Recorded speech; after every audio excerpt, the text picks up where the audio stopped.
23 مارچ 1940 یوم پاکستان کا سنگ بنیاد رکھا گیا اور 7 سال کے مختصر عرصہ میں یہ مملکت خداداد وجود میں بھی آ جاتی ہے۔ ملک تو بن گیا، کیا قوم بن پائے؟ میرا خیال ہے قوم بننے کے لیے ہمیں بھی بہت کچھ کرنا ہے، کیونکہ قوم بنتی ہے علم سے، قوم بنتی ہے سائنس سے، ٹیکنالوجی سے، میتھمیٹکس سے، قوم بنتی ہے ایفیکٹو پالیسیز بنانے اور ان کی امپلیمنٹیشن سے، قوم بنتی ہے انسانیت کو فوقیت دینے سے، قوم بنتی ہے یوتھ کو اپلفٹ کرنے سے، اور قوم بنتی ہے معلومات کی عام فہم اور بلا روک ٹوک رسائی سے۔ اسی ویژن اور اسی مشن کو لے کر پاک سائی قوم، پاکستان کے نوجوانوں، یہاں کے researchers, educators, STEM professionals, health care members, mentors, editors اور رائٹرز کے ساتھ مل کر ہیلتھ، سٹیم اور میڈیا لٹریسی فراہم کرنے کے لیے کوشاں ہیں۔ ہم اوپن ڈائیلاگ کو انکریج کرتے ہیں، جو جدید سائنس اور ٹیکنالوجی کے ٹاپک سے لے کر پالیسی میٹرز تک کی رینج کو کور کرتے ہیں۔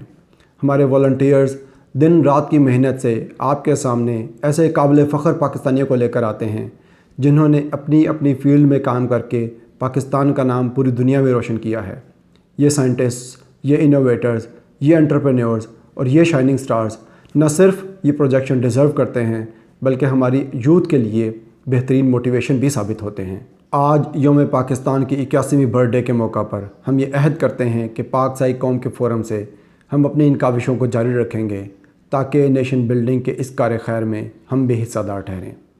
اپنے وطن عزیز کے لیے اس دعا کے ساتھ آپ سے اجازت چاہیں گے کہ خدا کرے کہ میری ارض پاک پہ اترے وہ فصل گل جسے اندیشہ زوال نہ ہو، یہاں جو پھول کھلے وہ کھلا رہے صدیوں،